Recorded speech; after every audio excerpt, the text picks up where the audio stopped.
Comenzamos.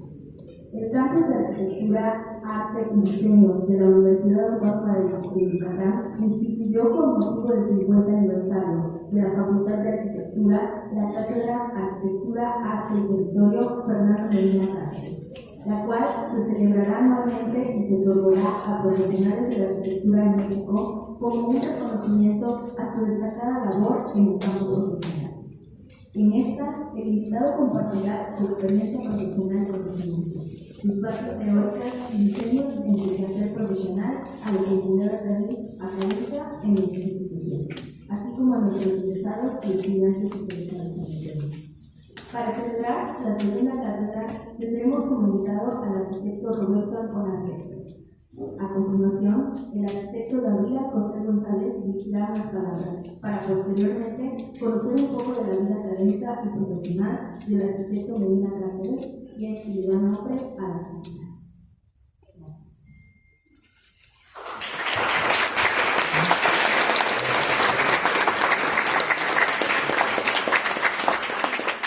Muy buenos días. Hace 2 años, pues era una intención de nosotros de poder brindarse a la comunidad de estudiantes principalmente la oportunidad de tener referentes para las diferentes disciplinas que pues, tenemos aquí en el campus.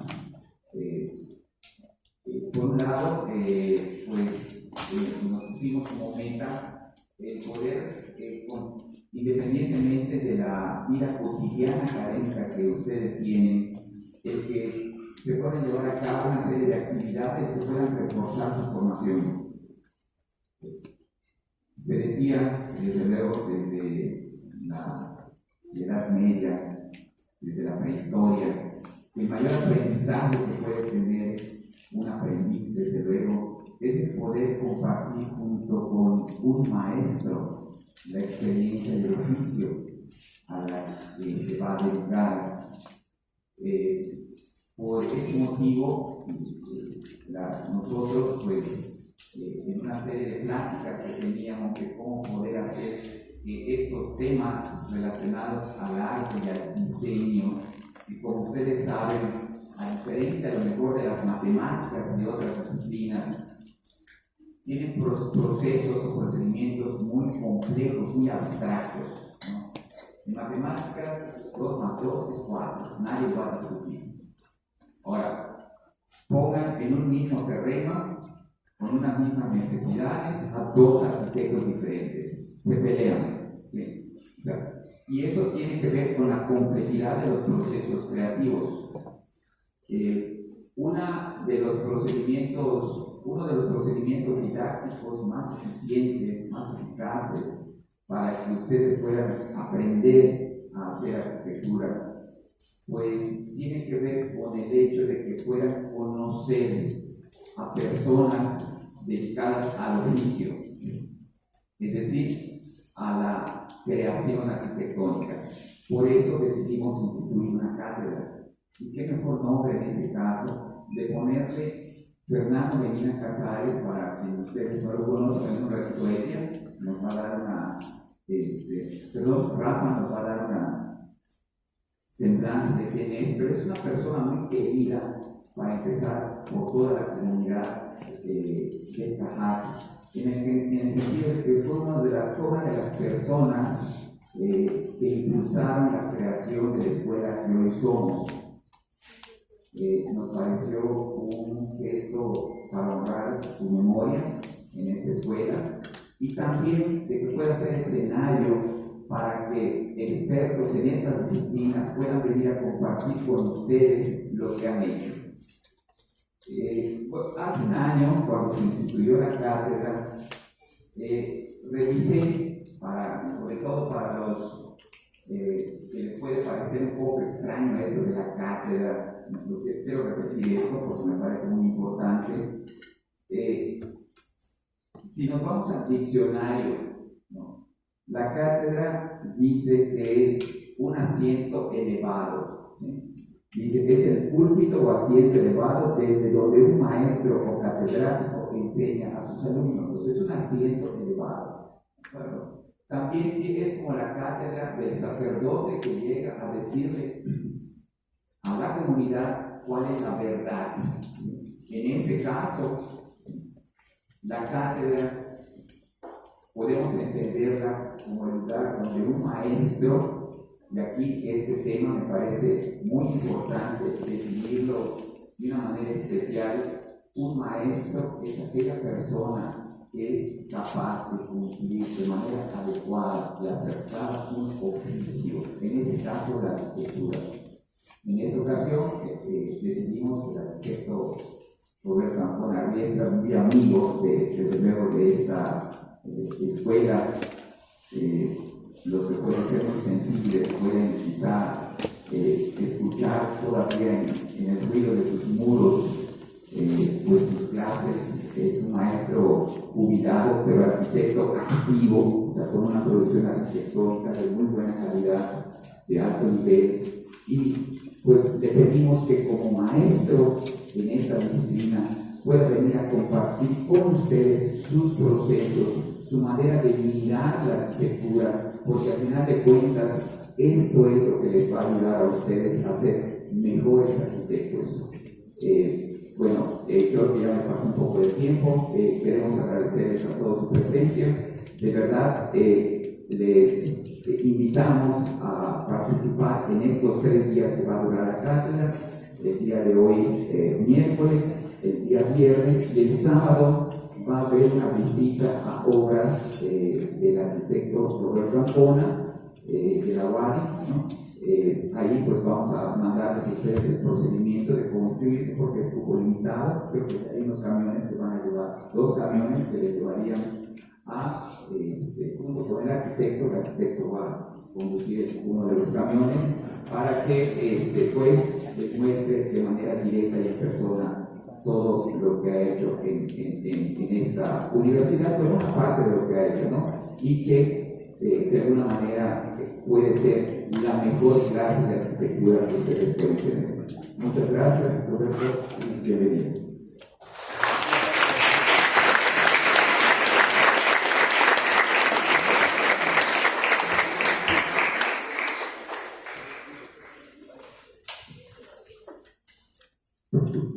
Fernando Medina Casares. Si hay una palabra que define a Fernando Medina, es sin duda líder. Su capacidad de liderazgo no fue una imposición ni un hecho fortuito, sino una manifestación natural de su actitud y acciones. A lo largo de su vida estuvo rodeado de una energía inagotable y un entusiasmo contagioso que caracterizaron su estilo de liderazgo y moldearon la vida de esta escuela. Fernando Medina se definía a sí mismo como un pájaro, capaz de volar y tocar los cielos más allá de lo visible, en la frontera entre los sueños y la imaginación. Este espíritu lo impulsó a soñar y posteriormente a materializar las más diversas inquietudes y locuras que hicieron posible la escuela que hoy habitamos. Un joven de 18 años que lideró a un grupo de compañeros en diversas acciones, destacando su audaz decisión de tomar un avión para entrevistarse con el presidente de la República y solicitar la creación de una escuela de arquitectura. Sin duda, su ímpetu fue, junto al apoyo de otros estudiantes, arquitectos y profesores, crucial para el establecimiento del conocimiento oficial de nuestra escuela. Gracias a su esfuerzo y dedicación, lograron avanzar hasta graduarse. A sus 26 años, en 1981, este joven arquitecto asumió la responsabilidad de dirigir la incipiente escuela. Experimentaba intensamente los desafíos de su crecimiento. Por un lado, enfrentaba dificultades y por otro, albergaba la esperanza de un futuro prometedor. Él eligió enfocarse en esta última. Así, comenzó un arduo trabajo de construcción que solo fue posible gracias a la colaboración de estudiantes, profesores, personal administrativo y de apoyo. Así comenzó una nueva etapa en la historia de la Escuela de Arquitectura, donde emprendió un sueño colectivo que lo llevó al límite, desempeñándose como director desde 1981 hasta 1990. Se lograron muchos hitos importantes, aunque algunos destacan por su trascendencia y su capacidad de inspirar futuros proyectos. Una de las primeras acciones que asumió como director en 1981 fue la organización del examen de admisión para su primera generación, logrando aceptar un importante número de 100 alumnos. Esto generó la necesidad de reconfigurar y enriquecer el personal docente, abriendo las puertas a una amplia variedad de pensamientos e ideologías, así como a diversas tendencias en el ejercicio profesional.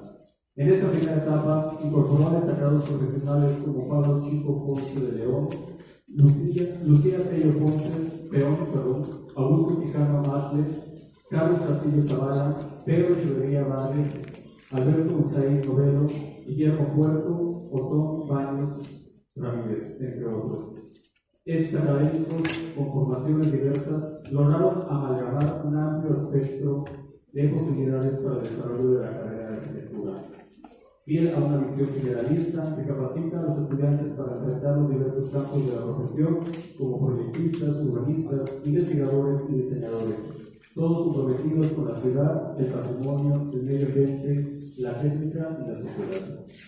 Esta actitud fue constante, incorporando tanto a profesionales jóvenes como a otros con más experiencia, siempre con el objetivo de abarcar el amplio abanico de posibilidades que ofrece la carrera de arquitectura. Su propósito fue garantizar la mejor formación posible para los egresados.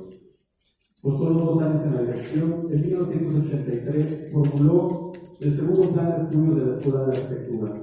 Este plan mantuvo el perfil generalista del arquitecto y propuso la formación de un arquitecto integrador, introduciendo una innovadora modalidad de trimestres en lugar de semestres, algo sin precedentes en la universidad.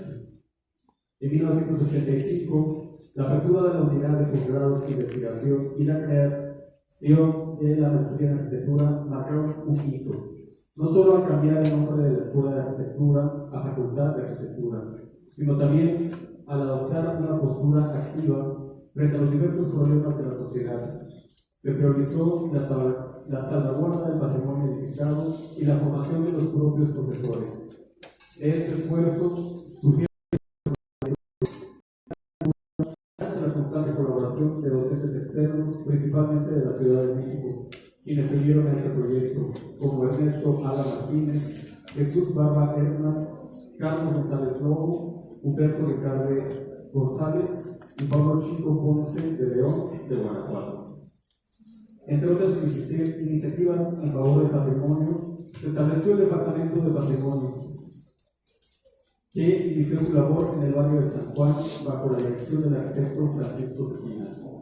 Esta iniciativa culminó años más tarde en la elaboración del plan parcial del centro histórico, desarrollado dentro de la propia facultad. Además, es importante mencionar el registro del patrimonio hacendario, un trabajo que involucró a numerosos alumnos y profesores y que resultó en la publicación del primer libro Arquitectura de las Haciendas Indigeneras, sembrando la semilla para futuros proyectos. Asimismo, se estableció un convenio con CARIMO, Organización del Caribe para Monumentos y Sitios, y la Universidad de Florida, que permitió la realización de los cursos del TIC. En estos cursos participaron numerosos alumnos, muchos de los cuales más tarde se convirtieron en maestros, fortaleciendo así la formación académica y el compromiso con el patrimonio. Sin duda, uno de los principales objetivos de Fernando Medina fue salir de los muros del convento y mostrar el trabajo de la escuela, así como expresar opiniones hacia nuestra sociedad. En este sentido, la aparición de la revista Cuadernos de Arquitectura en 1987 se convirtió en un medio clave para la difusión de investigaciones y hoy en día es una de las publicaciones más conocidas a nivel nacional. También se lanzó el boletín Ventanas, un esfuerzo colectivo de profesores y alumnos que documentaba los logros alcanzados, las instituciones personales y la pluralidad de pensamientos de la comunidad. La Semana de la Arquitectura fue un espacio donde se vivía intensamente el privilegio de pertenecer a una comunidad. Quedaban grabados en la memoria aquellos momentos en los que se lograban los logros académicos alcanzados y se realizaba una crítica respetuosa tanto a maestros como a alumnos. El apoyo a los estudiantes y su participación en concursos nacionales de arquitectura fue una de las grandes preocupaciones de Fernando Medina, y quería demostrar que en Yucatán se trabajaba para alcanzar la excelencia. Entre los alumnos destacados de aquella época se encontraban Carmen Álvarez y Javier Menéndez, entre muchos otros que han puesto en alto el nombre de nuestra escuela. Fernando creía firmemente en la importancia de crear comunidad y estaba convencido de que no bastaba con solo unos pocos profesores tuvieran la oportunidad de intercambiar experiencias en seminarios, congresos y cursos. Por ello, en 1989 propuso llevar a toda la planta docente a un seminario, logrando que asistieran masivamente al Seminario de Arquitectura Latinoamericana en Tlaxcala y posteriormente al Congreso de Arquitectos Panamericanos en La Habana en 1991. Esta experiencia dejó una huella significativa, tanto a nivel humano como profesional, al permitirnos conocer colectivamente otros mundos y enfoques. Entre los personajes que tuvimos la oportunidad de conocer se encontraban Rogelio Salmona, Fruto Vivas, Marina Weissman y Jorge Salinas, quienes nos introdujeron a nuevas formas de ver y hacer arquitectura. El trabajo interno también fue ambicioso, con la participación activa de toda la comunidad. Así fuimos anfitriones de eventos como Acinea e ICOMOS, entre otros.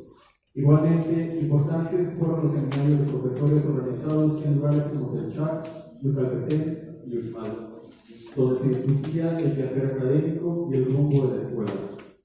Es imprescindible mencionar su papel como docente, en el que siempre se imprimió su postura, ideológica frente a la arquitectura. Su admiración por diversos arquitectos que dejaron huella en él se tradujo en un profundo estudio de sus obras y pensamientos. Aunque muchos podrían ser mencionados, tres de ellos siempre destacaron: Aldo Rossi, Luis Sullivan y Alba Alto. Entre sus constantes referencias a Sullivan estaban las cualidades que debe poseer un verdadero arquitecto.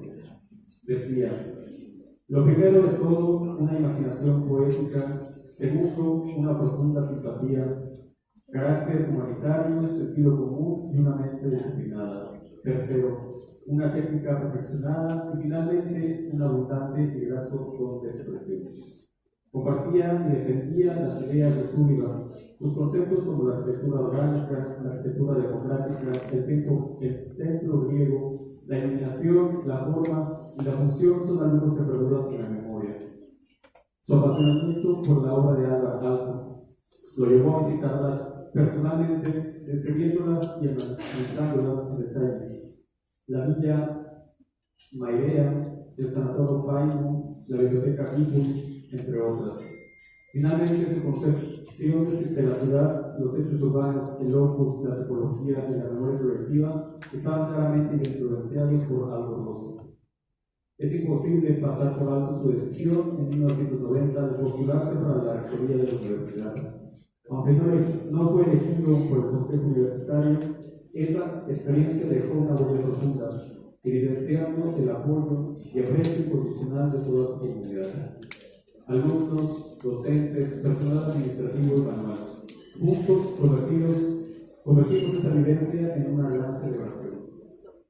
Fernando Medina se destacó por su búsqueda de nuevas expresiones espaciales, utilizando materiales tradicionales y tecnologías innovadoras.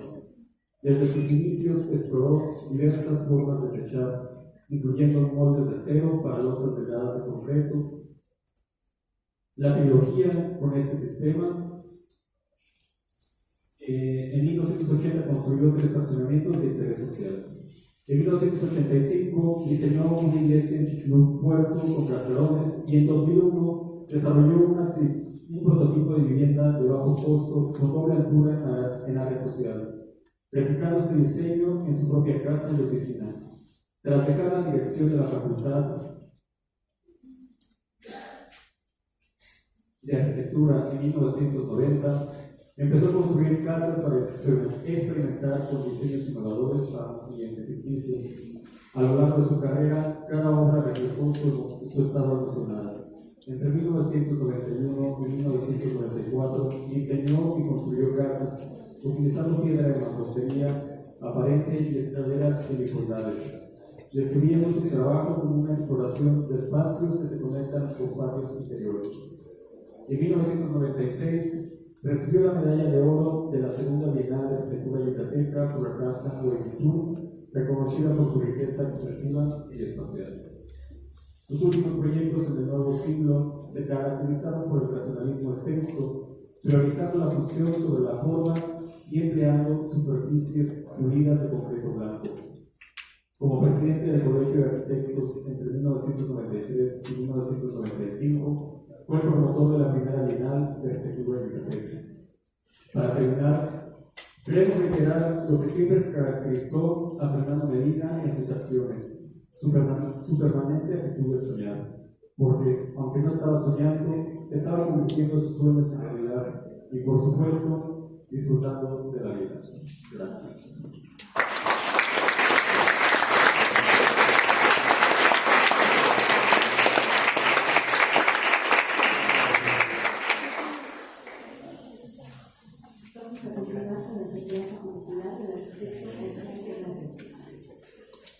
Desde 1999, cuando constituyó el Departamento de Proyectos, hasta el 2022, fue coordinador de proyectos de la Comunidad, realizando sus planes maestros de construcciones y los proyectos de sus distintos campos, facultades, centros de investigación y del sistema bibliotecario. También realizó la Biblioteca del Parque Científico de Yucatán. Alumno fundador y egresado de la Escuela de Arquitectura de la UAM en 1979. Director de la misma de 1990 a 1994.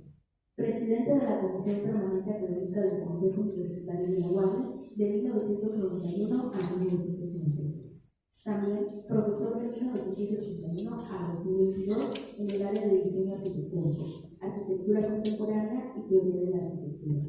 Profesor investigador desde 1989, coordinador y coautor del libro Arquitectura de las Haciendas Indígenas. Mención de honor internacional en la 10ª Bienal de Investigación de Arquitectura en América de Quito, Ecuador, en 1996. Ha realizado la investigación La identidad y la globalización en la arquitectura contemporánea de Yucatán, auspiciada por el CONACYT de 2001 a 2003, y publicado en diversos artículos en revistas especializadas tanto en arquitectura como en bibliotecas universitarias. Paralelamente a su actividad académica, ha combinado la práctica profesional de la arquitectura iniciada hace más de 45 años, obteniendo distintos reconocimientos, tales como los 2 primeros premios en concursos públicos asociados a otros despachos de arquitectura yucatecos, y en las bienales de arquitectura yucateca ha obtenido 3 premios y 2 menciones de honor. En el premio CEMEX a nivel nacional ha obtenido 5 menciones de honor, y en la Bienal Nacional de Arquitectura ha recibido una medalla de plata y una mención de honor. Ha impartido conferencias en 6 países de Latinoamérica, Estados Unidos y en la República Popular de China, donde impartió 2 conferencias. Sus obras han sido publicadas en diversas revistas especializadas a nivel local, nacional y latinoamericano, y en libros a nivel nacional y a uno a nivel mundial. Muchas gracias. Un fuerte aplauso para el equipo.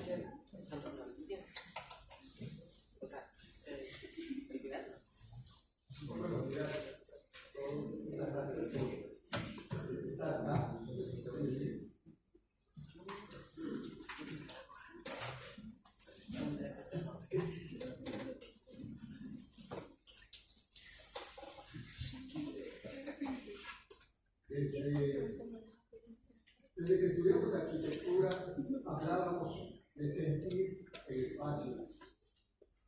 Es un modo más complejo y complejo de tan solo ver el espacio a través de fotos.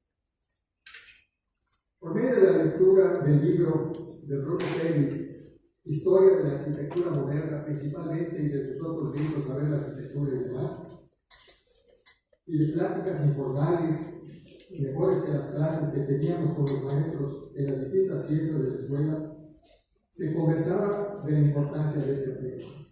Me acuerdo cuando empezamos a comprar libros por el dinero que nos daban cuando íbamos a visitar al presidente, ¿no?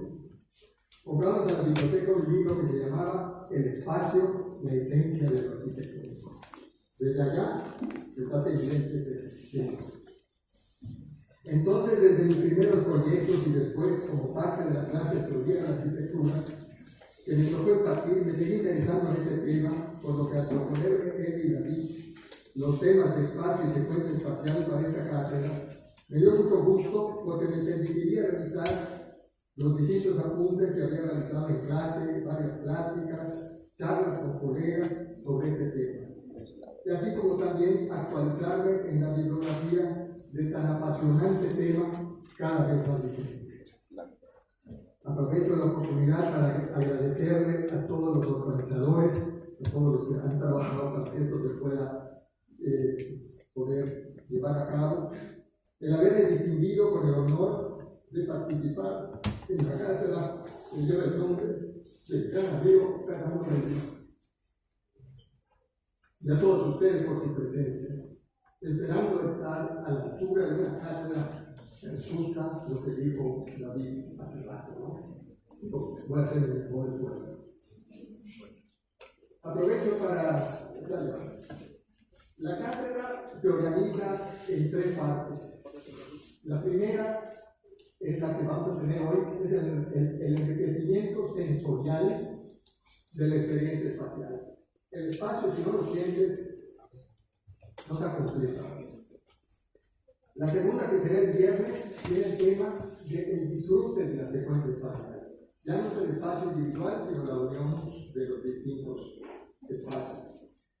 Y la tercera, posibilidad de visitas a obras el sábado, para que todos los que así deseen puedan experimentar estos temas de manera directa a través del recorrido de distintos edificios.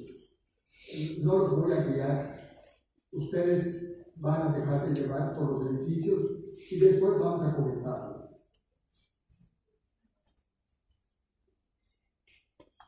Aunque el espacio y secuencia se tratarán en dos pláticas diferentes, es necesario tener en cuenta que forma parte integral del proceso de diseño y que únicamente por facilidad expositiva se tratará por separado. Hoy se advierte un extraño y alarmante analfabetismo espacial. ¿Será que ahora el paisaje es lengua muerta? O tal vez peor, libros y lectores? Señalaba Carlos Mijares hace el año 2000 en el libro Tráficos y Demoras, que ya tiene una revisión y es muy recomendable para todos leerlo. Pero ¿qué pasaría si por el contrario se popularizara el lenguaje del espacio, el lenguaje de la arquitectura, como pasa en el cine? Que no tienes que ser cineasta para ser crítico de cine. Y qué interesante sería el poder comentar con razonados conceptos lo que sucede en la arquitectura.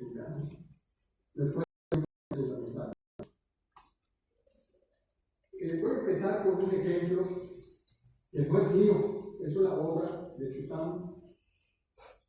Hace unos años empezamos a hacer un trabajo de análisis con Juan Carlos Sánchez, Pamela, que trabajaban en la oficina, sobre el análisis de las obras de Chután a partir de su sensible fallecimiento. Hoy quisiera mostrar una casa habitación que tiene mucho que ver con estas pláticas y que al mismo tiempo resultan ser un sencillo homenaje a su trabajo profesional. Es la casa de Jimmy y Luis, ambos investigadores de alto prestigio en las ciencias sociales de la universidad, de lo mejor que hay, yo creo que en México y en Latinoamérica. Y muy amigos de Chután. El proyecto parte de un volumen de planta cuadrada que se sitúa más o menos al centro del terreno, liberando los árboles, y que se organiza en dos partes generales. Estos a su vez se dividen por otros dos por medio de un eje diagonal que relaciona la estancia que está acá y el comedor. en medio del cual se abre un espacio vidriado que abarca todas las fachadas, es esta línea que ven, ¿verdad?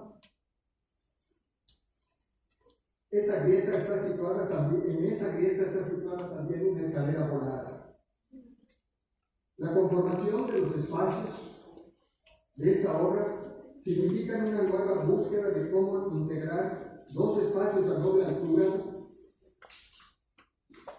y al mismo tiempo unir las circulaciones horizontales y verticales. Su propuesta fue dividir los volúmenes en planos.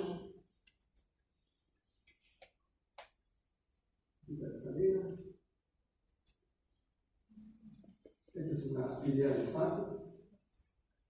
Esta es la cosa.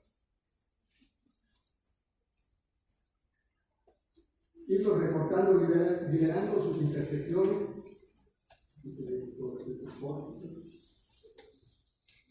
en tres dimensiones, lo que refleja claramente su concepción espacial. Expresan una suerte de ingravidez, de sentirse flotando en el espacio, que quería producir el arquitecto en los usuarios. Sabemos que las escaleras, como comentó Jorge Carlos en la cátedra pasada, eran un tema especial para Fernando. En este caso, la diseña hasta llegar a un extremo, en donde la escalera prácticamente es una viga diagonal, flotando, que no llega a tocar el entrepiso, de tal manera que los elementos quedan en el aire. Otro aspecto es conocer la explicación que la dueña de la casa, en una entrevista en la parte de investigación que hicimos, hace sobre la misma, dejando testimonio del proceso de diseño que se siguió, particularmente de su experiencia viviendo el espacio, que es importante. Es la parte esencial de esta cátedra. Aquí está la doctora.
Uno de los aspectos básicos que me solicitaron para las pláticas fue integrar los conceptos teóricos y su aplicación práctica, lo cual me parece muy importante, ya que considero que todos los arquitectos y los estudiantes debemos tener una sólida estructura teórica para entender la obra arquitectónica y más aún para diseñarla poniendo en práctica estos conceptos teóricos.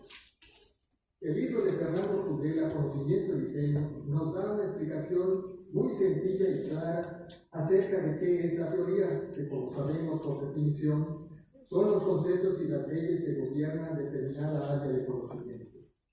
Es ponía un ejemplo en donde si una persona común y un astrónomo observan el cielo en una noche estrellada, aunque el cielo sea el mismo, ven cosas completamente diferentes. ¿Y qué es lo que hace esa diferencia? La teoría que tiene este astrónomo para entender lo que sucede en ese momento en el firmamento.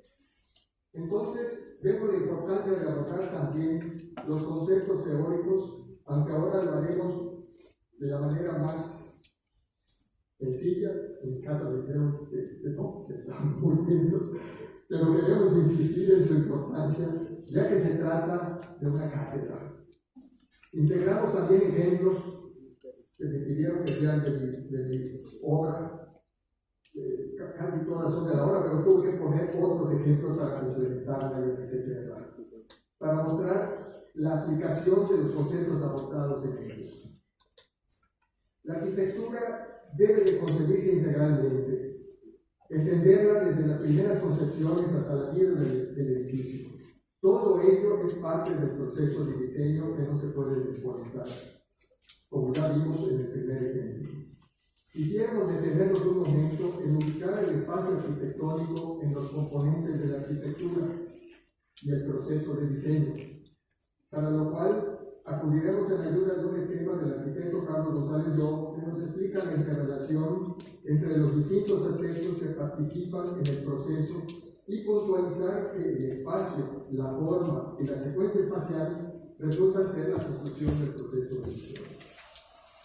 En el esquema podemos observar el primer cuadro de parábolas, intersección de parábolas, se refiere por un lado, en la parte superior, a las necesidades que se van resolviendo inicialmente en el programa arquitectónico y que finalmente se lograrán en el proyecto ejecutivo.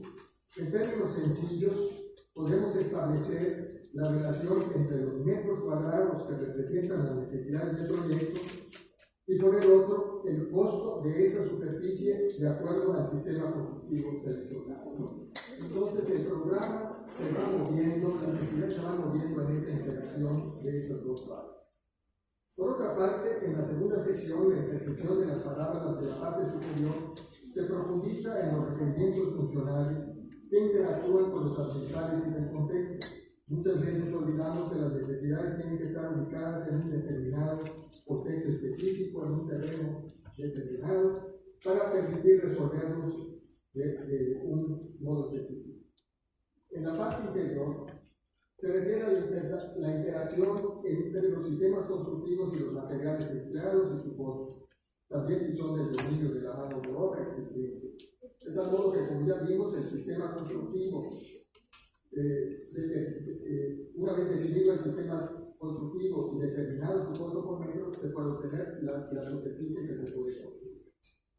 Del lado derecho, entonces, observamos ya aparece ahora el espacio, ¿verdad?, que resulta de esta operación, pero todos estos se están moviendo continuamente. Está generado a partir de las necesidades derivadas del aspecto funcional, ambiental y contextual, que van a manifestarse en la concepción que el arquitecto tiene de los espacios para resolver las necesidades que le tienen. En el extremo interior, los elementos formales resultan del sistema constructivo y de los materiales seleccionados de acuerdo a los recursos disponibles. La interacción de estas dos partes en el primer esquema definen la expresión. Esta interacción continua expresada en parábolas va evolucionando en una espiral en las etapas de conceptualización, partido, proyecto y proyecto ejecutivo, haciéndose cada vez más definidas las soluciones planteadas en el proyecto.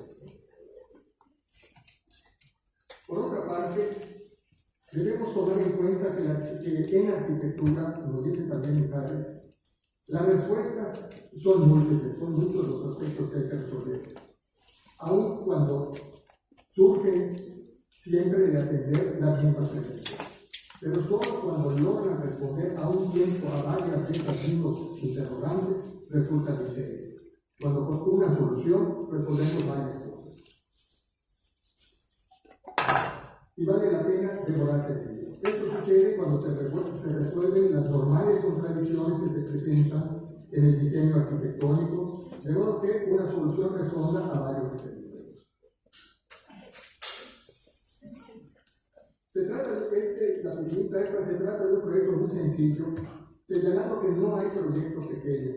En todos se tiene la oportunidad de experimentar soluciones para lograr la mayor calidad espacial. En este caso se me pidió hacer una piscina en la terraza de una casa. Está aquí. Y luego vamos a hacer una piscina. El problema es que no había espacio para ello y se entra en contradicción entre lo que permite el terreno y lo que quiere el usuario. Entonces me di cuenta que existía esta bodega, ¿no?, en el sitio, y sugerí demoler los muros, desocupar y demoler los muros para alojar parte de la piscina en ese sitio y solucionarla rodeada de plantas, manteniendo la solución, la sensación de área verde que se tenía. Aquí se procuró darle mayor profundidad al espacio, es decir, aumentar su profundidad virtual. Quisiera aclarar que pienso que la dimensión real en la arquitectura paradójicamente es la virtual. ¿Se entendió? Lo que es más grande, es más grande. Ustedes pondré un flexómetro para poderlo checar.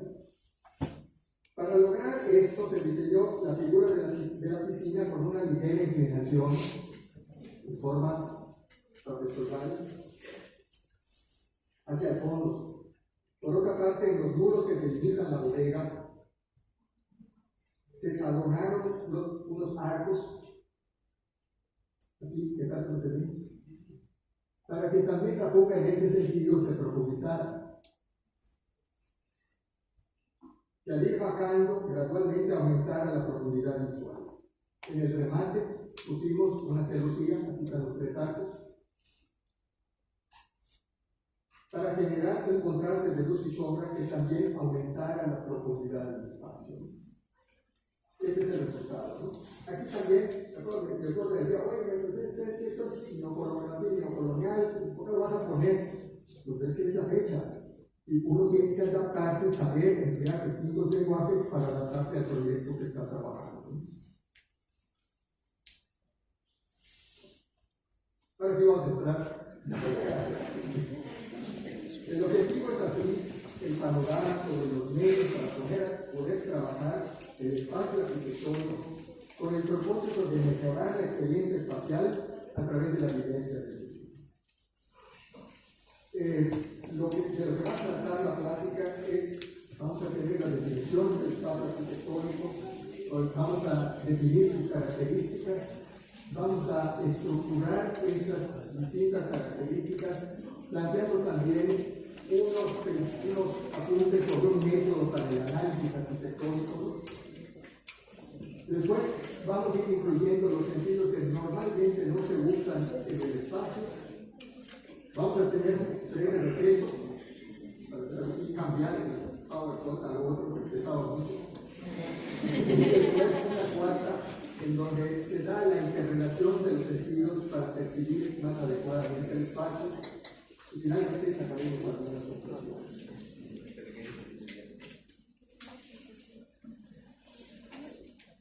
Iniciaremos planteando una serie de definiciones del espacio que las vamos a ir desarrollando de manera cronológica a partir de los años 60 y 70. Estas primeras se centran en el espacio y la forma. No aparece mucho lo que nosotros sentimos por ahorita.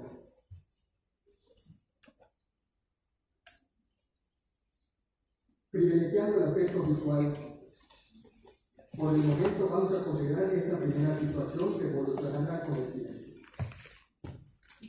no solo el libro ese que dije definía el espacio como lo más importante, aquí dice Villagrán, la habitabilidad de la espacialidad arquitectónica es una finalidad esencial del arte arquitectónico. Más adelante define el espacio como parte no sólida. Las paredes y lo que está en medio de las paredes es el espacio.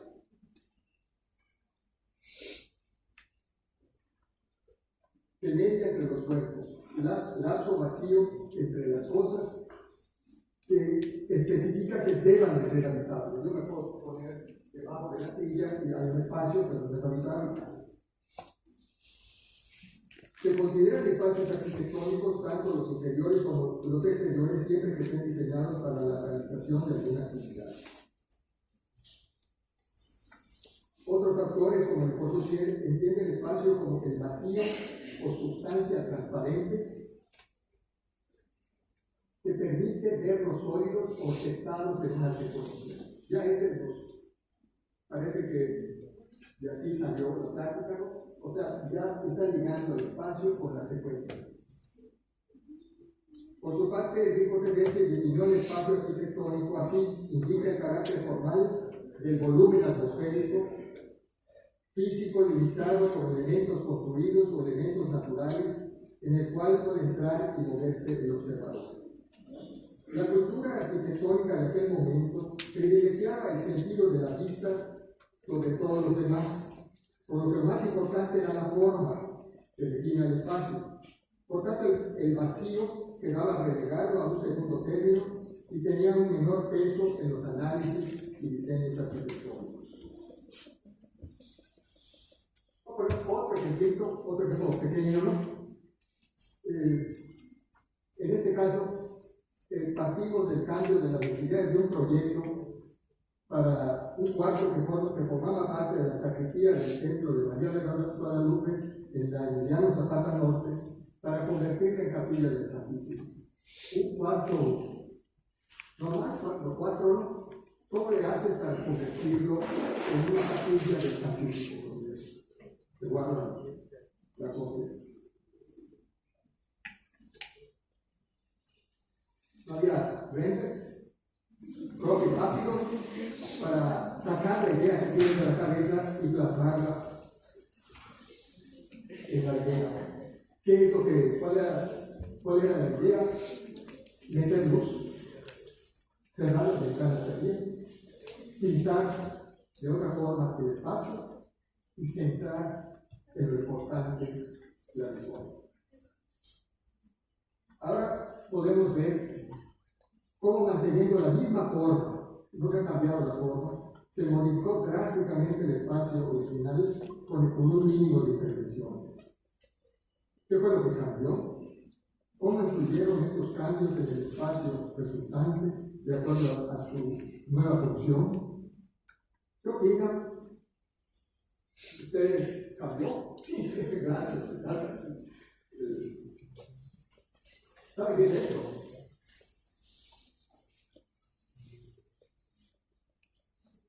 Lámina de oro. Son unas hojitas que se pegan a la madera directamente influenciadas por Paracas.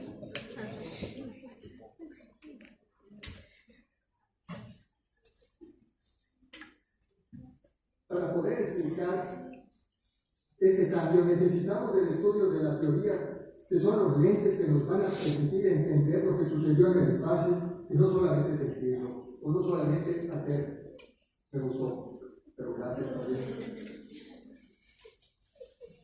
De eso se trata la práctica. Muchas veces se piensa que este vacío, que no se puede ver, tampoco se puede sentir fácilmente. O si se pudiese sentir, requeriría de un entrenamiento particular propio de especialistas. Para demostrar que cualquier persona puede sentir el espacio, nos apoyaremos en las experiencias negativas de índole patológica, como en el caso de la claustrofobia, que puede producirse cuando se viaja en avión, en el que una persona padece angustia y en algunos casos puede llegar a ser insoportable, que hace que no pueda tener trayectos muy largos porque no soporta estar en el avión. Entonces, esta sensación oprimente es tan real que cualquier persona la puede experimentar. Lo importante es señalar que en el caso que estamos tratando, a la persona que está experimentando la claustrofobia, nadie la está tocando. Es precisamente ese espacio vacío el que genera esta reacción. Situación semejante se produce en el vértigo, ¿no?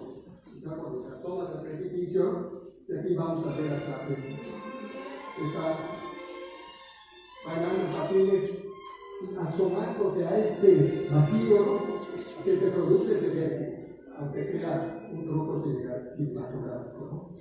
Lo importante es que cualquier persona se acerca y siente el vértigo. Eso es el espacio. Vimos en la bibliografía, dentro del campo de la psicología podemos encontrar aspectos vinculados a las percepciones que son las fobias espaciales. Sin embargo, a pesar de ser un fenómeno que influye en gran medida en los parámetros arquitectónicos y del diseño interior, siguen siendo problemas estudiados desde el punto de vista psicológico y pocas veces se tiene en cuenta en los estudios de la disciplina arquitectónica, que es de donde deberían estar. Ahora bien, si analizamos la situación desde el punto de vista opuesto, no necesariamente tiene que ser algo así, parece mejor que esto, quiere decir que sí es posible que la vivencia del espacio produzca diversas emociones positivas que serían precisamente el objeto final del trabajo del arquitecto. Este es el planteamiento principal que sostiene la plática. El espacio se puede sentir y forma parte de las experiencias vitales del ser humano. Por lo tanto, al ser parte esencial de la arquitectura, debemos de profundizar en su conocimiento para lograr mejores diseños. Las siguientes definiciones las consideramos más completas, ya que involucran una participación mayor de los sentidos, además de la vista, enfatizando en cómo el vacío en realidad está lleno, entre comillas, de elementos no visibles que corresponden a los sentidos del tacto, el oído, el olfato gusto, que al tenerlos en cuenta nos permiten tener una comprensión más completa del fenómeno del espacio. Sutter nos dice: la atmósfera habla de una sensibilidad emocional, una percepción que captamos de una forma extremadamente rápida. Se produce cuando entro a un edificio, veo un espacio y percibo una atmósfera y en décimas de segundo tengo la sensación de lo que es. Y me gusta ponerlo rapidísimo. La palabra atmósfera remite directamente al aire que lo llena, ese vacío que estamos diciendo. En el caso de Sutter hace énfasis en que ese aire denso que se ve, porque a veces tiene esa atmósfera que tiene algunas otras cosas como un hito, nieve y demás, se puede ver y se puede pintar, y que oculta en cierto modo sus límites sólidos fundiéndose con ellos. Por ello remite también a algo más que nos penetra, lo respiramos y que tocamos, o más bien nos toca, algo que impregna y unifica las diferentes sensaciones que despierta en nosotros y las emociones que éstas nos producen. Vacío y lleno se integran en una materia intermedia que, ayudada por la luz, afecta todo nuestro ser y nos liga al entorno, incluso trascendiéndolo. Esto es lo que queremos señalar con espacio. En este sencillo párrafo podemos ver una poderosa síntesis de todo lo que quisiéramos explicar en esta cátedra: la unificación de espacio y forma, la participación del usuario en cómo el espacio nos penetra y nos toca, y lo más importante, destacar las emociones que nos produce cuando se dan las emociones. En esta parte de destaca esa materia intermedia que, ayudada por la luz, afecta a todo nuestro ser, nos liga al entorno y puede trascenderlo con experiencias vitales que conforman nuestra identidad, como veremos más adelante. Una percepción instantánea, Unas décimas de segundo nos bastan a esa primera impresión despertada por la magia de lo real que tenemos presente y que ella nos suscita dado el estado de ánimo que en ese momento tengamos. Algo que viene provocado a la vez por el edificio o ámbito arquitectónico y por nuestra sensibilidad emocional, lo que hace que esa arquitectura nos conmueva. ¿Sí se puede? Aquí se plantean las dos direcciones simultáneas en las que se da la relación con el espacio, tanto por el edificio como por nuestra sensibilidad emocional. Por otra parte, nos hace énfasis en la propuesta de que la arquitectura nos conmueva, algo que vimos en la explicación de la doctora Lina Miramontes comentando que experimenta su casa, llegando a emocionarse algunas veces hasta las lágrimas, ¿no? Dentro de este mismo enfoque encontramos también a Johann Palazzo, que dice: la arquitectura es una experiencia sinestésica, se puede mover, corporal, que necesariamente implica el intercambio. Cada vez que entro al espacio, inmediatamente el espacio entra en mí. La arquitectura es un intercambio. No estoy mirando la arquitectura, sino que encuentro la arquitectura en mí. Por eso es difícil captarlo en fotografías. Las últimas definiciones que hemos comentado están vinculadas a la postura filosófica de la fenomenología. Esta es una corriente que privilegia la experiencia, que se define como el estudio de los fenómenos o de lo que aparece. Se centra en la experiencia vivida de los seres humanos como fuente de todo significado y valor. Se aleja del conocimiento del objeto, obviamente, debiendo estar ligado a una experiencia sensorial completa. De lo anteriormente expuesto, queremos recapitular algunos conceptos para tenerlos presentes a lo largo de la plática, las cuales le dan sentido a la misma. Son tres los elementos principales que participan en la definición del espacio arquitectónico. Ya vimos los elementos que lo delimitan, la forma, el espacio vacío, volumen atmosférico físico, esta sustancia, no sé qué, pero que en realidad está lleno de estímulos no visuales que tenemos que entender para poderlos comunicar. Y precisamente los sentidos, mediante los cuales el hombre percibe el espacio, teniendo presente esta actividad, la actividad para la cual se diseña el espacio. No es así nada más, ¿no? Sino que todo espacio tiene una función y esa es la que tú tienes que percibir y desarrollar. Este es el convento 1, una parte del campo del convento de Madrid que me gusta para señalar esta idea del espacio. Aquí casi se ve la atmósfera. Este esquema pretende establecer esta interrelación espacio-forma, actividad, percepción. Y el centro es el ser humano. Pero ¿cómo explicar estas relaciones complejas? Todo este rollo. La manera que abordaremos este tema es dividiéndolas, iniciando con el estudio de todos los componentes de la forma y después del espacio. Posteriormente incluiremos los sentidos que tienen que ver con la percepción del vacío y finalmente abordaremos las capacidades del hombre que conjugan todos los sentidos, es decir, la orientación, el equilibrio, la gravedad, la fuerza de gravedad y las esferas que vuelven a la. Existe una relación permanente entre forma y espacio o espacio y forma, cuyo resultado será el espacio arquitectónico.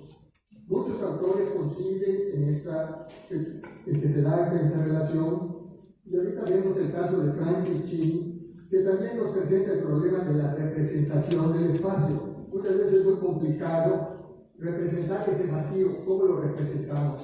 Entonces, Chin nos hace que cuando ponemos una planta, un pedazo de planta arquitectónica, sin señalar, recalcar algo, pues están juntos, espacio y forma, no se logra definir bien. Esto es lo que normalmente se hace. Se define la forma y lo que queda es el vacío, es el espacio. O en este caso es lo contrario, ¿no? ¿Qué pasaría si lo que recalcamos es el vacío y dejamos en blanco la forma? Vamos a ver después lo que hemos trabajado con esto. Chin, por su parte, nos explica las cualidades de la forma en una edición bastante antigua de su libro, ¿no? Entonces aquí vemos las propiedades de la forma y las cualidades del espacio.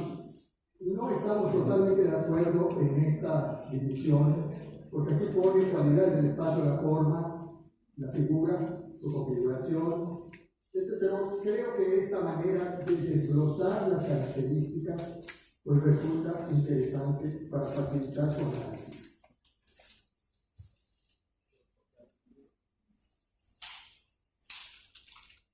Las cualidades óptico-ápticas se explican desde Villagrán y también están tratadas por Tedeschi. Me parece más clara la exposición de Villagrán con algunas definiciones muy precisas a las cuales les haremos algunas observaciones. Él puntualiza: estas cualidades constituyen otros tantos medios que las arquitecturas de todos los tiempos han manejado con diversa entonación para hacer de los espacios positivo lenguaje poético. Entonces, pues para facilitar, Villagrán pone 4 cualidades formales plásticas.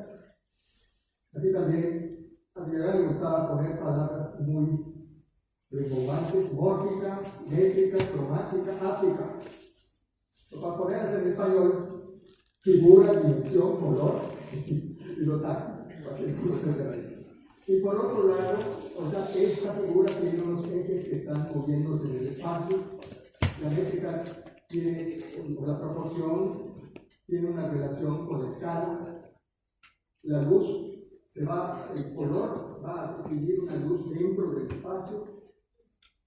Y lo áptico es la combinación de lo que ves y lo que tocas, te da una sensación. Al final de cuentas, nosotros en la siguiente, este es un cuadro que hicimos para una plática que lo hice ayudado por Carlos.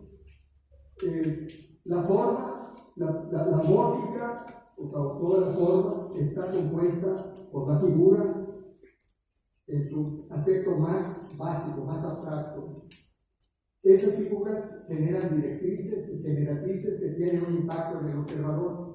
O sea, este espacio, por su forma, tiene una directriz en este sentido que orienta hacia el presidio, otra que está definida por el desarrollo. Son sus directrices generales, ¿no? La percepción de la escala es la relación entre el hombre, es la relación del hombre con el espacio, va a estar presente básicamente en todo el espacio. Es como nosotros percibimos cada modificación que se tiene en el contexto.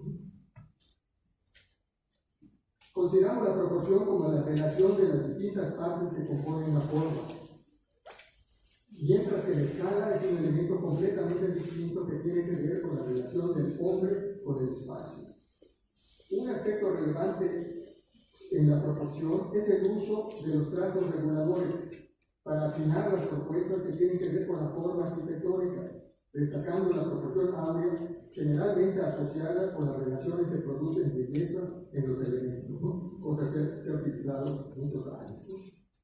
Sin embargo, pensamos que la percepción de la belleza no solamente es un aspecto de la proporción, sino es una captación integral por varios sentidos. En el caso de la cromática o color y áptica textura, se consideran cualidades de la forma. Por otra parte, la percepción que se tiene de estos dos elementos puede modificar las condiciones del espacio. Aquí también consideramos su efecto en escala, es decir, su relación con el hombre. Debemos puntualizar que consideramos la relación con la escala, que la relación con la escala está presente en las 4 cualidades óptico-ápticas de la forma.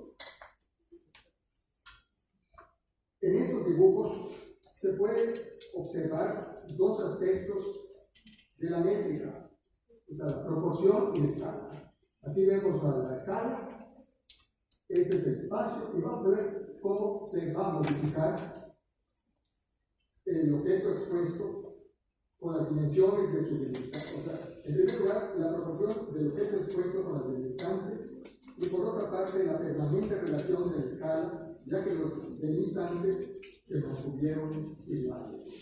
O sea, aquí lo que cambia es la proporción. Y el efecto también que tiene en el espacio, aunque el espacio es el mismo.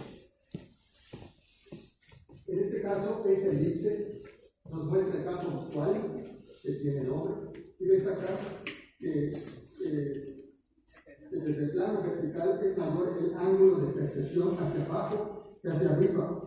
Es decir, nos fijamos más en los pisos como una medida de protección. Así está diseñado el ángulo visual, según Jean Cousin, que es el autor de este.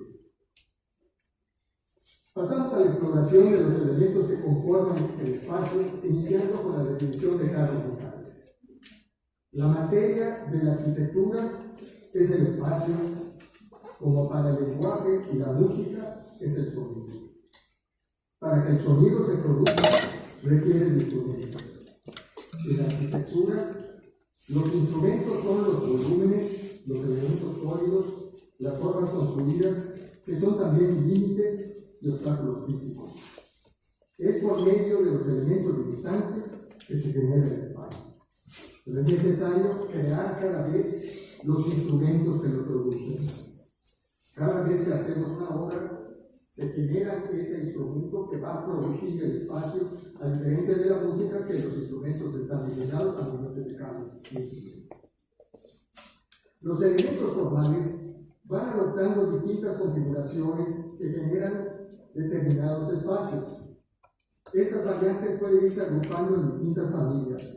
Finalmente, al emplear los seleccionados, estos tendrán además de su correspondencia con el uso, un determinado lenguaje que los relacione entre sí, dándole coherencia al proyecto horizontal. Por ejemplo, si levantamos un talud, separamos el espacio general del espacio que está acá, no sé dónde está el talud, ¿no? Un muro en el extremo de ese talud genera un espacio hacia el frente que lo protege. Y así podríamos seguir desglosando el efecto que la forma produce en el espacio. Sobre este tema, Carlos Mijares dio un muy interesante curso en la Universidad Marista, donde desglosaba una serie de ejercicios para demostrar cómo estos elementos iban conformando determinados espacios que se pueden convertir en un vocabulario muy útil para los estudiantes en los primeros años de la carrera, para educar los sentidos, para mejorar la percepción de los espacios y aplicarlos a través de toda la vida profesional. Entonces, los instrumentos básicos de la forma son las plataformas, los muros, las cubiertas, las columnas, etc. Mijares, sobre esto hace preguntas. ¿Cuáles son los modos de construir estos elementos? Lo mismo por arriba. ¿Cuáles son las maneras de generar el espacio? ¿Cómo se construye los elementos físicos? Y después, ¿cómo produce ese espacio como resultante? ¿Cómo son los instrumentos generadores de los espacios? El lenguaje espacial de la arquitectura puede ser útil para argumentar sobre un proyecto. Por ejemplo, ¿quién sabe manejar todos estos medios de expresión reflejados en su proyecto? ¿No? Uno va aprendiendo cómo la vida hacer. ¿Cómo salir de las modas? ¿No? Muchas veces hacemos las cosas porque están de moda, pero no tenemos la libertad crítica para asumir por qué estamos generando determinados espacios, sino simplemente porque está de moda.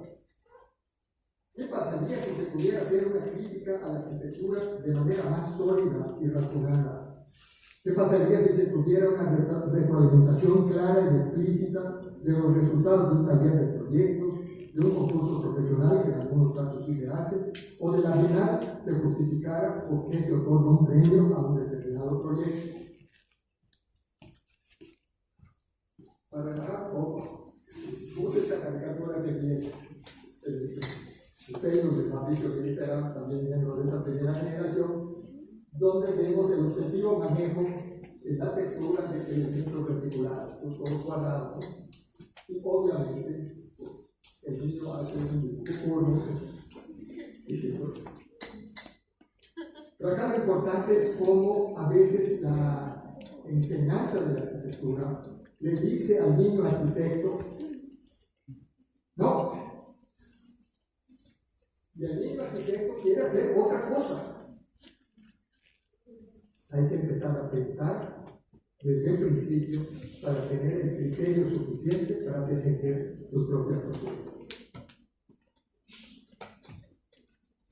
Ahora estamos en esta segunda relación integrando al binomio de la forma y el espacio la percepción que el usuario hace a través de los sentidos. Presentamos una tabla simplificada del proceso cognitivo. Entonces teníamos estas características y su impacto también en el espacio. Entonces, pues esto se percibe por la vista. Aquí está la relación de estas cosas.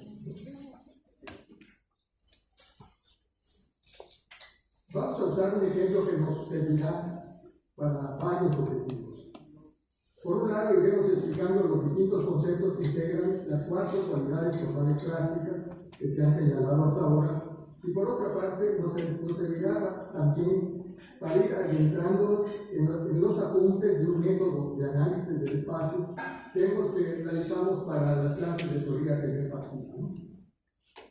El ejercicio que se presentará es el análisis de una obra, pero también puede utilizarse para el diseño.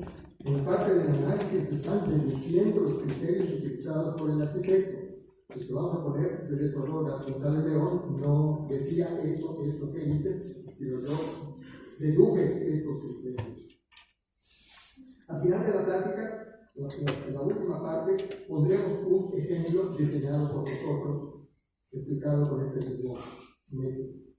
El método tiene 3 partes. Primero es cómo es el proyecto en general, sus características. La segunda parte es el análisis particular del espacio, de un espacio principal. Y segundo, pues es su elaboración.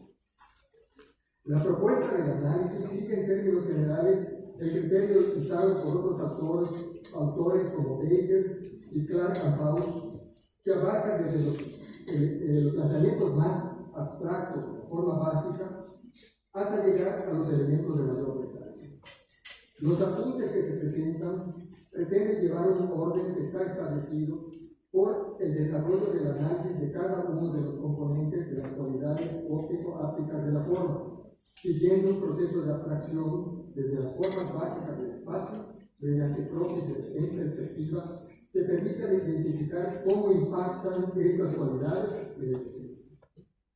Este proceso tiene la finalidad de superar la simple descripción, procurando avanzar a una explicación que facilite su evaluación, pretendiendo superar el clásico ¿por qué existe esto? Pues porque así me salió. O la del maestro, que generalmente usamos en la clase del taller, búscale, porque todavía no está bien, pero no decimos cómo. Es pertinente aclarar que son muy importantes los aspectos intuitivos que intervienen en el proceso de diseño, que sirven para elaborar las diversas alternativas hasta señalar la más adecuada. No todo es explicable. Siempre hay un espacio para la imaginación, para la intuición. Hay arquitectos tremendamente intuitivos que no necesitan de ninguna de todas estas teorías para hacer un buen proyecto. Sin embargo, estudiar una cátedra y aquí estamos. Se la va a llevar de declaración. Entonces, pues, digamos, aquí está todo el desglose, no lo voy a explicar. La idea era desarrollar el método, pero lo vamos a explicar a través del ejemplo. Entonces, nos vamos al parador turístico. Análisis general. El parador turístico es un sitio para brindar servicios a los turistas antes y después de su acceso a la zona arqueológica. El proyecto está constituido básicamente por 3 secciones: el parador, el andador de aproximación al castillo, los espacios para la venta de artesanías que se agregó posteriormente. La interpretación que suponemos Teodoro González de León hace del espacio principal del parador es generar un corredor amplio hacia el castillo, estableciendo una clara relación entre el parador y el sitio arqueológico. Finalmente, lo que intenta hacer es abrir incuestionado forma visuales, pues se rasuró el caso de la zona arqueológica para poder ver el castillo, para poder recibir de costado el castillo de Chichén, considerando el principal atractivo de la zona arqueológica. Para lograr esta solución, desplanta el proyecto en una plataforma irregular, rodeada de taludes, donde se sitúa precisamente el corredor vestíbulo, casi al centro, ubicando hacia su izquierda la venta de artesanías, auditorio y museo del sitio, y del lado derecho la taquilla, un patio central, la cafetería y los servicios sanitarios. El edificio se dispone ortogonal al castillo. Llevar la visual, lo que genera una disposición especial del edificio, ya que tiene la intención de observar el castillo en forma diagonal, no de frente, ver la volumetría, lo que genera una inclinación del pasillo principal, que produce un eje que se convierte en el principal de la composición del proyecto. A su vez, el acceso principal del parador se hace de costado. Vamos a entrar. O sea, el corredor está en este sentido y el acceso está en este. También esto lo vamos a ver en la secuencia espacial, ¿no? Entras, rebotas y das la vuelta. Teniendo como remate desde el estacionamiento un gran marco que tiene inscrito la silueta de una comalla, garantizando con total claridad el acceso principal. Este elemento destaca por su mayor altura y a los lados se disponen dos volúmenes donde se aloja el resto del programa que rematan los paneles. El lenguaje formal elegido por el arquitecto es desarrollar el proyecto con base en un gran volumen masivo, predominantemente cerrado, enfatizando únicamente el acceso principal. Esta característica se complementa con las texturas rugosas que acentúan los claroscuros, realzando la pesantez visual del edificio. Lenguaje semejante lo había utilizado el arquitecto en otros de sus edificios. Pero en cierto sentido la selección del lenguaje también representa cierta reinterpretación o ajuste a la arquitectura maya por el uso de taludes y por la inclusión de planos inclinados en dos de sus fachadas, además de la reinterpretación del arco falso de su acceso principal. La composición parte de este eje principal y todo el desarrollo de los espacios complementarios de trabajo con ejes ortogonales. Eso destaca ese eje.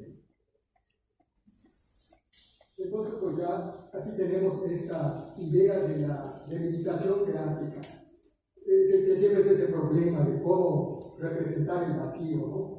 Nosotros decíamos en un principio, es como si inflaras un globo muy grande, ¿no? Que al irse inflando toca con determinados limitantes y va adoptando una suerte de esfera, una suerte de burbuja. Entonces, esas burbujas las fuimos representando con esta técnica del puntillismo, ¿no? Que está acá, ¿no?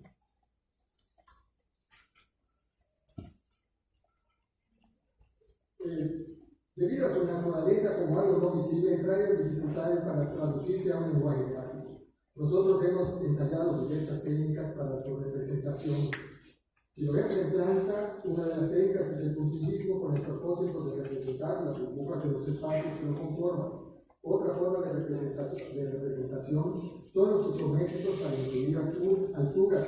Con esta técnica hemos utilizado distintos colores para señalar los espacios que conforman un edificio y otras más que vamos a ver más adelante. Cada vez torturo a las personas que estén trabajando en cine para tratar de representar eso que no se puede, no es tan fácil, ¿no? No hay muchos trabajos, no conozco trabajos que muestren esta representación del espacio.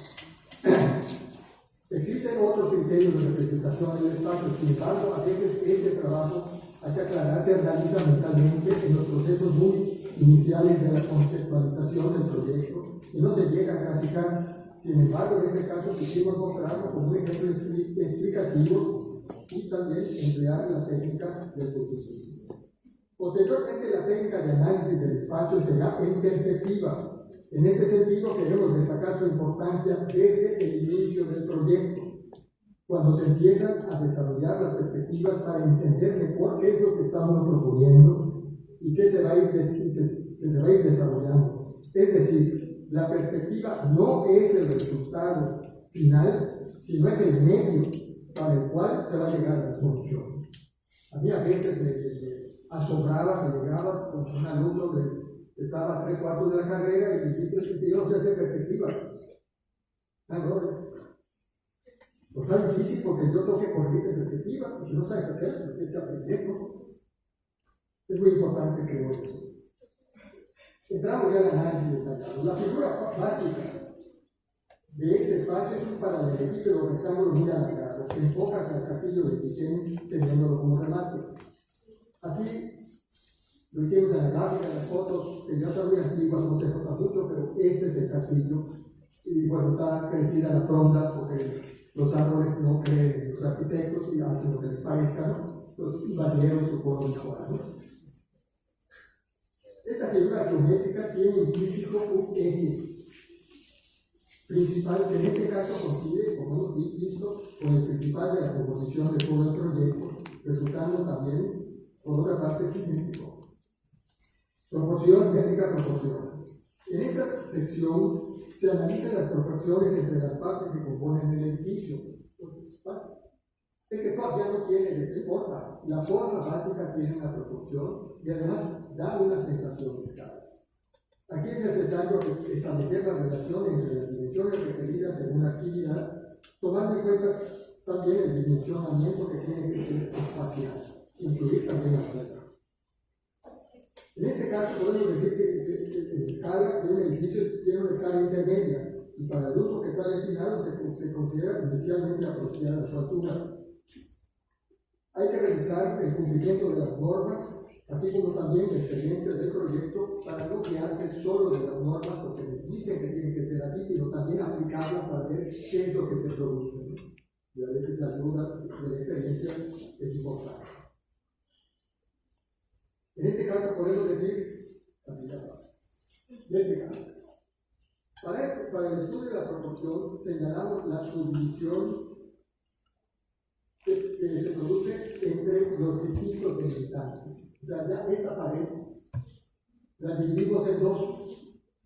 Las paredes que flanquean el corredor. Empezamos con la división entre las traves estructurales y los pasillos para tener acceso a las otras secciones del proyecto. Aquí la propuesta del túnel para ver el castillo se empieza a distorsionar, ya que la gran apertura hacia el patio compite con la visual del espacio del castillo. O sea, uno tiene un objetivo, una idea del espacio, en este caso pues empezó a irse de lado. Por otra parte, las grandes traves horizontales que soportan el techo bajan un poco la percepción de escala, debido a que acentúan las líneas horizontales que bajan un poco la percepción de la escala, formando lo que denominamos líneas direccionales. Este aspecto lo vamos a usar para analizar cómo se puede alargar o reducir el tamaño virtual del espacio, ¿no? En la ropa, ustedes lo saben, si te pones una cosa de rayas horizontales, atraparla, si te pones líneas verticales, alarga, ¿no? Las mujeres lo saben mucho.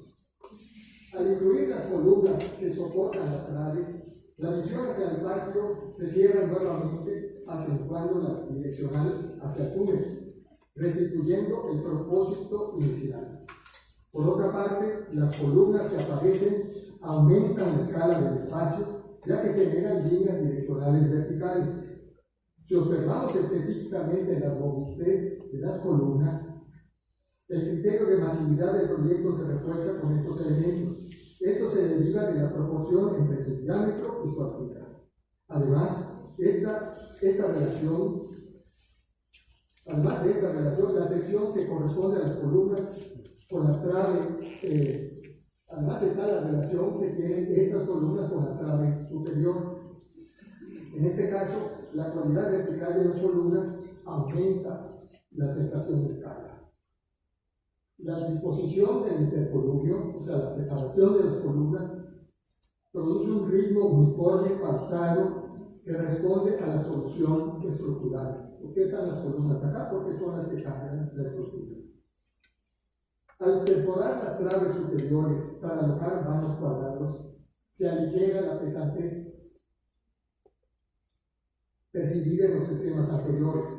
A su vez, se establece un contraste con el ritmo de las columnas por su ubicación alternada entre cada una de ellas. Se exponería abajo, si le pudiéramos poner a sonido, tum, tum, tum, tum, tum, tum, tin, tin, tin, tin, tin. O sea, estableciendo un contraste entre la solidez de las columnas y la ligereza de los bancos. Esta pesantez que se sentía en todo el túnel se aligera con un simple detalle, ¿no? El mobiliario compuesto por sencillas bancas dispuestas junto a las columnas baja también escala. Generalmente, para el análisis de la áptica y la textura y demás, hacemos comparaciones entre los elementos con textura y sin ella, pudiendo detectar más fácilmente el efecto que se produce, ¿no? ¿Qué pasaría si entonces el efecto fuera blanco? De acuerdo al lenguaje empleado, utiliza una textura muy rugosa que corresponde al objeto cincelado, que acentúa lo masivo, aumentando la escala de todos los elementos que conforman el proyecto. En el caso de los pavimentos, se utilizaron de cerámica con una textura opaca que se vinculan con las demás del edificio, minimizando su impacto. Debemos señalar que la colocación del piso en retícula diagonal o en plumilla, como dicen los albañiles, es esta disposición del piso, estos cuadritos de piso. Esto genera estas líneas direccionales en este sentido y en este otro, que no están siguiendo al eje, sino que empiezan entonces a señalar los accesos a ambas partes del túnel. Lo que atenúa la direccionalidad del túnel y empieza a marcar líneas direccionales hacia las dos partes que flanquean el corredor. El formato pequeño del piso baja también escala. El azul intenso que abarca las traves del plafón, por su poca refracción de luz, oscurece el ambiente y consecuentemente baja la escala y produce una sensación de cierta frescura en el sitio que contrasta con la luminosidad del castillo. En las paredes y columnas se utiliza el color blanco aumentando su presencia. El color rojo del piso quemado le resta importancia que acentúa las vistas del castillo. La atmósfera se empieza a controlar. El corredor lo piensa, suponemos el arquitecto, como si fuera un espacio relativamente oscuro que descanse la vista del cuerpo de los usuarios. Al final de toda esta sección podemos hacer una evaluación del conjunto a partir del conocimiento a detalle obtenido del espacio. Esto significa establecer una relación entre el uso que tiene el espacio y la solución planteada del arquitecto. Creo que está bastante bien. Bueno, vamos a tener un pequeño receso mientras hacen el cambio para el siguiente PowerPoint.